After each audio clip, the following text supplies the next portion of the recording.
Sir, SFI സംസ്ഥാന secretary PM Arsho integrated MAക്കാണ് മഹാരാജാസിൽ ചേർന്നത്. പക്ഷേ 6ാമത്തെ സെമസ്റ്റർ അദ്ദേഹം വിജയിച്ചില്ല എന്ന് കേൾക്കുന്നു.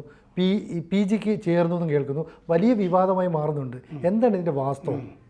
ഇത് ആർഷോയ്ക്ക് വേണ്ടി ഈ SFIക്കാരെക്കാൾ വൃത്തികെട്ട രീതിയിൽ അവിടുത്തെ പ്രിൻസിപ്പലും കോളേജും പെരുമാറിയതിൻ്റെ ഒരു ഉദാഹരണമാണിത്.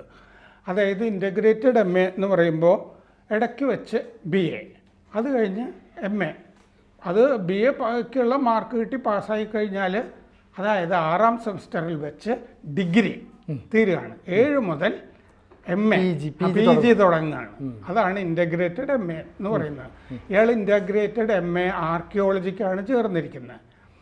അപ്പോൾ ഈ 6ാം സെമസ്റ്ററിൽ BA പാസ്സായാൽ മാത്രമേ അയാൾക്ക് പിന്നെ 7ാം സെമസ്റ്ററിലേക്ക് പ്രവേശനം കൊടുക്കാൻ പറ്റുള്ളൂ, PGയിലേക്ക്.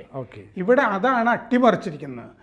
5ഉം 6ഉം സെമസ്റ്റർ പരീക്ഷ എഴുതുന്നതിന് 75% ഹാജർ വേണം. ആർഷോയ്ക്ക് 10% ആർഷോയെ ഹാജരേ ഉള്ളൂ. അതവിടെ രേഖകളിൽ അങ്ങനെയുണ്ട്.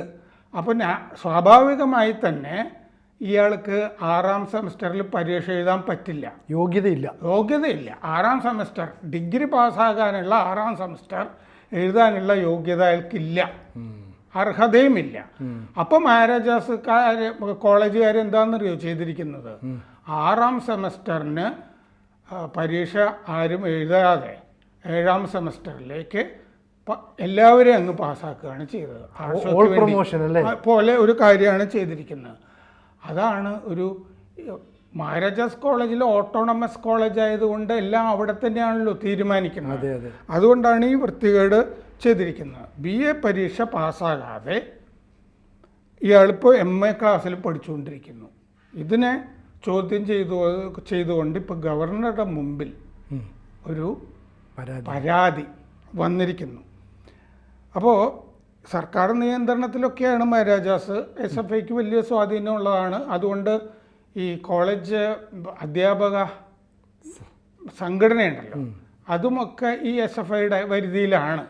അതാണ് പല കോളേജുകളിലും കേരളത്തിൽ കണ്ടുകൊണ്ടിരിക്കുന്നത് അങ്ങനെയാണ്. അപ്പോൾ ഈ മഹാരാജാസ് കോളേജിലെ ആർക്കിയോളജി ഇൻ്റഗ്രേറ്റഡ് കോഴ്സ് 5 കൊല്ലമാണ്. 3 വർഷം BA പ്ലസ് 5. അപ്പോൾ ചേരുമ്പോൾ ഒന്നിച്ചാണ് ഇതിന് ചേരുന്നത്, ഇൻ്റഗ്രേറ്റഡ് എന്ന് പറഞ്ഞ്. ഇപ്പം പല കോളേജുകളിലും അങ്ങനെയുണ്ട്. അമൃത വള്ളിക്കാവിലെ കോളേജിലൊക്കെ ഇൻ്റഗ്രേറ്റഡ് MA ലിറ്ററേച്ചറും ഒക്കെ ഉണ്ട്. IITകളിലൊക്കെ ഉണ്ട് ഇങ്ങനെ ചേരാവുന്നത്. അപ്പോൾ നേരത്തെ പറഞ്ഞ പോലെ ബിരുദം പാസ്സായി എന്നുള്ളതിന് 6ാം സെമസ്റ്ററാണ് പാസ്സാകേണ്ടത്.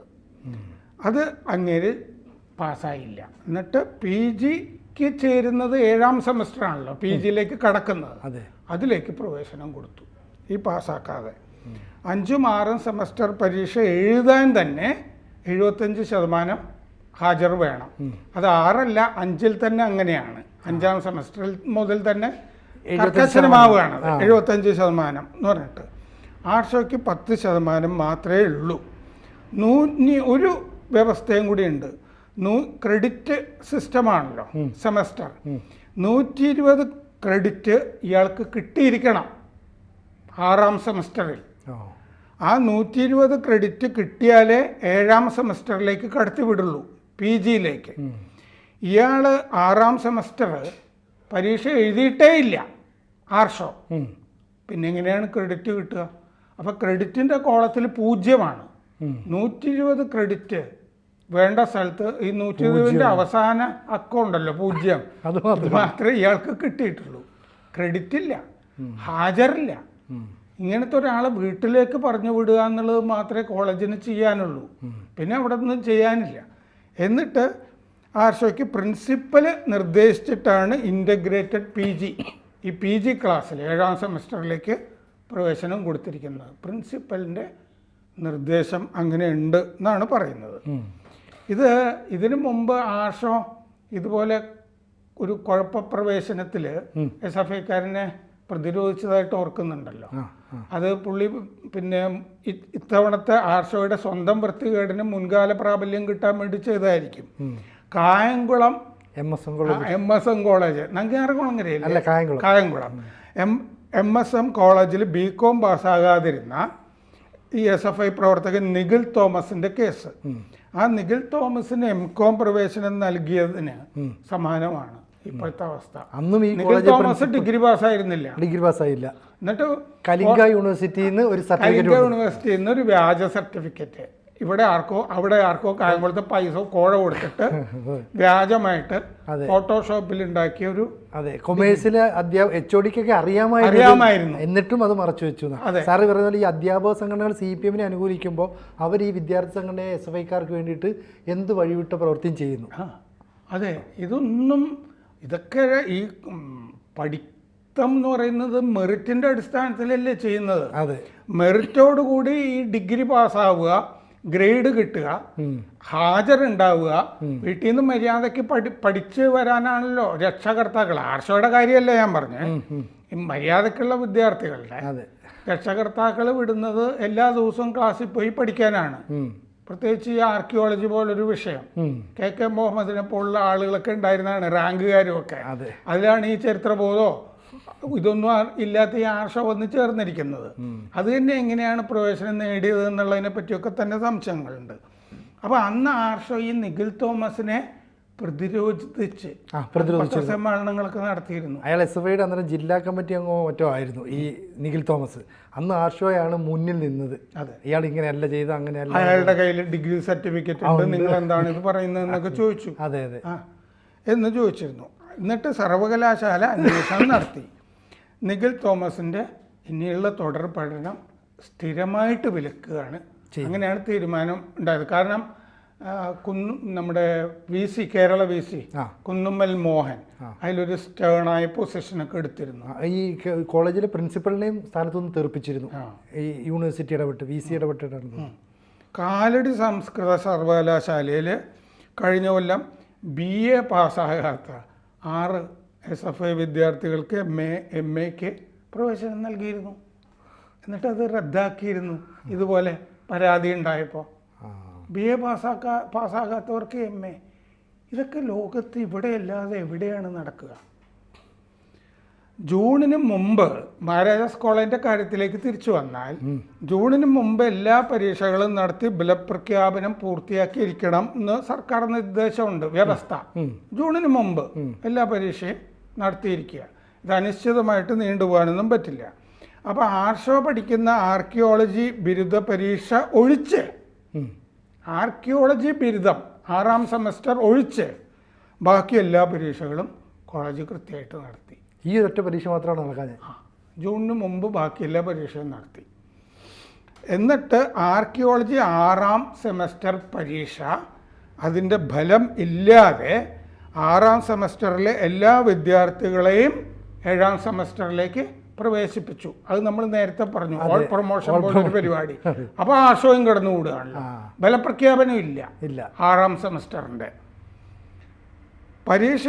അപ്പോഴാണ് ഈ പരീക്ഷ എഴുതാൻ പോലും യോഗ്യതയില്ലാത്ത ആർഷോയെ, അങ്ങേർക്ക് പരീക്ഷ എഴുതാൻ യോഗ്യതയില്ല, ക്ലാസ്സിൽ ഇരിക്കാനും യോഗ്യതയില്ല, ഹാജറില്ല, 10% ഉള്ളൂ, 75 ഇല്ലല്ലോ. ആർഷോയ്ക്ക് MA ക്ലാസ്സിലേക്ക് കയറ്റം നൽകുന്നതിന് വേണ്ടി മനഃപൂർവ്വമാണ് 6ാം സെമസ്റ്റർ പരീക്ഷ നടത്താതിരുന്നത്. അതാണ് ആരോപണം, സത്യമാണല്ലോ. മഹാരാജാസ് കോളേജ് നേരത്തെ പറഞ്ഞ പോലെ ഓട്ടോണമസ് ആണ്. കോളേജ് പ്രവേശനം, ഹാജര്, പരീക്ഷ നടത്തിപ്പ്, ക്ലാസ് കയറ്റം, ബലപ്രഖ്യാപനം, അതിലൊന്നും MG സർവകലാശാലയ്ക്ക് കീഴിലാണ് കോളേജ്. പക്ഷെ സർവകലാശാലയ്ക്ക് നിയന്ത്രണം ഇല്ല. ഇതൊക്കെ കോളേജിൽ അങ്ങനെ തന്നെയാണ് ചെയ്യുന്നത്. അവിടെ ഈ മലയാളം ഡിപ്പാർട്ട്മെൻറ്റിലൊക്കെ ഇതുപോലെ പല കുഴപ്പങ്ങളും ഉണ്ടായി. ബ്രില്യൻ്റായ ഒരു കുട്ടിയെ തോൽപ്പിക്കുകയോ മാറ്റി നിർത്തുകയോ ഒക്കെ ചെയ്തതിനെ പറ്റിയൊക്കെ ആ കാലത്ത് ചാനലിൽ ചർച്ച വന്നിരുന്നു. നമ്മുടെ ജയശങ്കർ വക്കീൽ ആണ് ആ കുട്ടിക്ക് വേണ്ടി കോടതിയിൽ ഹാജരാവുകയും കുട്ടിയുടെ കാര്യം ശരിയാവുകയൊക്കെ ചെയ്തിരുന്നു. അനുകൂല വിധിയൊക്കെ വന്നിരുന്നു. പക്ഷേ സർവകലാശാല ഇങ്ങനെ ഒരു സംഭവം അറിയിച്ചിട്ടും ഒരു പരിശോധനയും കോളേജിൽ നടത്തിയിട്ടില്ല, വിശദീകരണം ചോദിച്ചിട്ടുമില്ല. പ്രിൻസിപ്പൽ ശുപാർശ ചെയ്യുന്ന വിദ്യാർത്ഥികൾക്ക് മുഴുവൻ ഡിഗ്രി സർട്ടിഫിക്കറ്റ് കൊടുക്കുക എന്നുള്ള ചുമതല ഇപ്പോൾ സർവകലാശാലയ്ക്കുള്ളൂ. പ്രിൻസിപ്പൽ ഈ മഹാരാജസിൽ നിന്ന് MG യൂണിവേഴ്സിറ്റി ആ BCക്കോ രജിസ്ട്രാർക്കോ എഴുതുക. ആ കുട്ടികൾക്കൊക്കെ ബിരുദ സർട്ടിഫിക്കറ്റ് കൊടുക്കുക. ചിലപ്പോൾ ആർഷോയ്ക്കും അങ്ങനെ കൊടുത്തു എന്ന് വരും. ചിലപ്പോൾ ഇയാൾ പാസ്സായി എന്നൊക്കെ പറഞ്ഞ് ഇനി വ്യാജരേഖയൊക്കെ ഉണ്ടാക്കി. 13% മാത്രം ഹാജരുള്ള വേറൊരു കേസും ഇതിൻ്റെ അകത്തുണ്ട്. 13% ഹാജരുള്ള 2ാം സെമസ്റ്റർ PG വിദ്യാർത്ഥി KSU ഭാരവാഹി അമൽ ടോമി ഈ ഹൈക്കോടതി ഉത്തരവ് പ്രകാരം പരീക്ഷ എഴുതാനെത്തി. KSUക്കാരനാണ് അയാൾ. 13% ഹാജരേ ഉള്ളൂ. 2ാം സെമസ്റ്റർ PG വിദ്യാർത്ഥിയാണ് KSUക്കാരൻ അമൽ ടോമി. അയാൾ ഹൈക്കോടതി ഉത്തരവ് പ്രകാരം പരീക്ഷ എഴുതാൻ മഹാരാഷ്ട്രയിലെത്തിയപ്പോൾ കോളേജ് അധികൃതർ അനുവദിച്ചിരുന്നില്ല പരീക്ഷ എഴുതാൻ. അയാൾ SFIക്കാരനായിരുന്നെങ്കിൽ അനുവദിച്ചേനെ. അപ്പോൾ അയാൾക്ക് 12% ഉണ്ടായിരുന്നു. ഈ ആർഷോയ്ക്ക് 10% ഉള്ളൂ. എന്നിട്ടാണ് ഈ പരീക്ഷ ജയിക്കാതെ ഹാജരില്ലാതെ ഇപ്പോൾ ചെയ്തിരിക്കുന്നത്. യൂണിവേഴ്സിറ്റിയുടെ റെഗുലേഷൻ പ്രകാരം എല്ലാ സെമസ്റ്ററിനും 75% ഹാജരുണ്ടെങ്കിൽ മാത്രമേ പരീക്ഷ എഴുതാൻ പാടുള്ളൂ. എല്ലാ സെമസ്റ്ററിനും. 1 മുതൽ 6 വരെ സെമസ്റ്റർ പാസ്സാകുന്നതിന് 120 ക്രെഡിറ്റ് വേണം. അവർക്ക് ബിരുദ സർട്ടിഫിക്കറ്റ് വാങ്ങി കോഴ്സ് അവസാനിപ്പിക്കാം. ഡിഗ്രി ആ 3 കൊല്ലം കഴിയുമ്പോൾ ഇത്രയുമൊക്കെ ഉണ്ടെങ്കിൽ 120 ഗ്രേഡ് 75% ഹാജറുണ്ടെങ്കിൽ ഡിഗ്രി സർട്ടിഫിക്കറ്റ് വാങ്ങി പോകാം. പഠനം തുടരുന്ന വിദ്യാർത്ഥികൾ, അതായത് PGയിലേക്ക് പഠനം 7ാം സെമസ്റ്റർ മുതൽ തുടരുന്ന വിദ്യാർത്ഥികൾക്ക് 7 മുതൽ 10 വരെ സെമസ്റ്ററാണ് പിന്നെ ഉള്ളത്. അതിൽ 80 ക്രെഡിറ്റ് നേടിയാൽ PG ഡിഗ്രി കിട്ടും. പിന്നെ PGയിലേക്ക് 80 മറ്റേ ക്രെഡിറ്റാണ് വേണ്ടത്. മറ്റ് കോളേജുകളിൽ നിന്ന് BA പരീക്ഷ പാസ്സാകുന്നവർക്ക് അവർക്ക് 7ാം സെമസ്റ്ററിൽ ലാറ്ററൽ എൻട്രി വഴി MA ഇൻ്റഗ്രേറ്റഡിൽ വന്ന് ചേരാം. വേറെ കോളേജുകളിൽ BA പാസ്സായ അങ്ങനെയുണ്ട്. ഈ വ്യവസ്ഥയൊക്കെ നിലനിൽക്കുമ്പോഴാണ് ഈ കോളേജിലെ പ്രവേശന ചുമതലയുള്ള പരീക്ഷാ കൺട്രോളർ, ചില അധ്യാപകർ, ഓഫീസ് ജീവനക്കാർ ഇവരുടെയൊക്കെ കൂടി ഒത്താശ കൂടി ഈ തിരിമറി നടന്നിരിക്കുന്നത്. എങ്ങനെയാണ് ഇതിൻ്റെ രേഖകൾ ഉണ്ടാക്കിയിരിക്കുന്നതെന്ന് അറിയില്ല. ഇങ്ങർക്ക് ഹാജർ 75% ഉണ്ട് എന്ന് ഇനി രേഖ ഉണ്ടാക്കിയിട്ടുണ്ടോ, 120 ഗ്രേഡ് ഉണ്ട് എന്ന് വ്യാജരേഖ ഉണ്ടാക്കിയിട്ടുണ്ടോ എന്നൊക്കെയുള്ളത് ഇനി പുറത്തു വരണം. മാത്രമല്ല ആർഷോ ആദ്യ സെമസ്റ്ററിൽ 100ൽ 100 മാർക്ക് നേടിയിരുന്നു. അത് വലിയ വിവാദമായിരുന്നു. 100ൽ 100 കൃത്യമായിട്ട് ക്ലാസ്സിൽ ഹാജർ പോലും ഇല്ലാത്ത ആൾക്കാണ് അത്രയും കിട്ടിയത്. സാർ, നേരത്തെ ഒരു വിവാദം ഉണ്ടായിരുന്നു. ഈ ആർഷോ എഴുതാത്ത പരീക്ഷ ജയിച്ചു എന്ന് പറഞ്ഞിട്ട് തന്നെ ഒരു വിവാദം ഉണ്ടായിരുന്നു. അപ്പോൾ ഈ SFIക്കാർ അന്ന് മറ്റേ കോളേജിൻ്റെ പ്രിൻസിപ്പലൊക്കെ അത് ന്യായീകരിച്ചത് എന്താണെന്ന് വെച്ച് കഴിഞ്ഞാൽ ടെക്നിക്കൽ ഫോൾട്ടാണ്. മറ്റേ കമ്പ്യൂട്ടർ അതിൽ ചെയ്യുമ്പോൾ ഒന്ന് കള്ളം പറഞ്ഞതാണ്. അപ്പോൾ ഈ SFIക്കാരായ വിദ്യാർത്ഥികളാണെങ്കിൽ എന്ത് വഴിവിട്ട പ്രവൃത്തിയും കോളേജ് അധികൃതർ ചെയ്തു കൊടുക്കുന്നു എന്നാണ് നമ്മൾ മനസ്സിലാക്കേണ്ടത് അല്ലേ? എന്തെങ്കിലും ഇതിൻ്റെ അറുതി ഉണ്ടാവുമോ? വലിയ പ്രയാസമായിരിക്കും. അവർ ഭരിക്കുവോളം ഇതിന് അറുതിയൊന്നും പ്രതീക്ഷിക്കേണ്ട. കാരണം എന്താണെന്ന് വെച്ച് കഴിഞ്ഞാൽ ന്യായം, നീതി, സത്യം, ധർമ്മം ഇങ്ങനത്തെ സംഗതികളൊന്നും മാർക്സിസവുമായിട്ട് ബന്ധം പോലും ഉള്ളതല്ല. വെറുതെ മതേതരത്വം എന്നൊക്കെ പറഞ്ഞുകൊണ്ടിരിക്കും, സനാതന ധർമ്മത്തിനെതിരെ പറഞ്ഞുകൊണ്ടിരിക്കും, ചെയ്തുകൊണ്ടിരിക്കുന്ന. ഇപ്പോൾ PSC ഒക്കെ എത്ര മര്യാദയ്ക്ക് നടന്നിരുന്ന സ്ഥാപനമാണ്. ആ യൂണിവേഴ്സിറ്റി കോളേജിൽ നിന്നൊക്കെ പരീക്ഷ പാസ്സാകാത്ത ആരെയൊക്കെയോ PSCയിൽ മറ്റേ റാങ്ക് ലിസ്റ്റിൽ പോലീസിൻ്റെ റാങ്ക് ലിസ്റ്റിലൊക്കെ പ്രവേശിപ്പിച്ചു എന്ന് പറഞ്ഞിട്ടാണ് വിവാദം ഉണ്ടായത്. PSC എന്ന് പറഞ്ഞൊരു ഇൻസ്റ്റിറ്റ്യൂഷൻ പോലും ഇവർ നശിപ്പിച്ചെടുത്തു. ഇവരെ ഏൽപ്പിച്ചാൽ മതി. ഏത് സ്ഥലത്തും പോയി അരാജകത്വമൊക്കെ ഉണ്ടാക്കി. ആകെ ഈ ആർഷൊക്കെ ഇവിടെ വന്ന് ചേർന്നത് തന്നെ അവിടെ ഈ പ്രസ്ഥാനം ഇങ്ങനെ നടത്തിക്കൊണ്ട് പോകാൻ വേണ്ടിയിട്ടാണ്. ഞാൻ കണ്ടിട്ടുണ്ട് ഈ പല സ്ഥലങ്ങളിലുമൊക്കെ മാർക്കറ്റിലൊക്കെ ഉള്ള ആളുകളൊക്കെ ഇവർ കൊണ്ടുപോയിട്ട് ലോ കോളേജിലൊക്കെ ചേർക്കും. മാർക്കറ്റിൽ ഈ ചുമട്ടുതൊഴിലാളിയൊക്കെ ആയിരിക്കുന്ന ചിലപ്പോൾ ഡിഗ്രി കഴിഞ്ഞിട്ട് വേറെ വഴിയില്ലാതെ അവിടെ ചുമട്ടുതൊഴിലാളിയായിട്ട് ജോലി ചെയ്യുന്നുണ്ടാവും. ഇവർക്ക് SFIക്ക് ഒരു ആവശ്യം വന്നു എന്ന് കാണുമ്പോൾ പാർട്ടി അതിലൊരാളെ എടുത്തിട്ടെ അവിടെ കൊണ്ട് ചേർക്കും. അത്യാവശ്യം കൈമിടുക്കും കയ്യൂക്കും ഒക്കെ ഉള്ളവരെയൊക്കെ നോക്കിയാണ് ഇതൊക്കെ ചെയ്യുക. എന്തായാലും ഇതിനകത്ത് എന്താ തുടർ നടപടി എന്നുള്ളത് കാത്തിരിക്കുക. ഗവർണറുടെ മുമ്പിൽ പരാതി ഉണ്ടല്ലോ. അദ്ദേഹം അത് വേണ്ട രീതിയിൽ കൈകാര്യം ചെയ്യും എന്ന് നമുക്ക് പ്രതീക്ഷിക്കാം. കൂടുതൽ വാർത്തകളും വിശേഷങ്ങളും നിങ്ങളിലേക്ക് എത്താൻ ABC മലയാളം സബ്സ്ക്രൈബ് ചെയ്യുക, ബെൽബട്ടനും അമർത്തുക.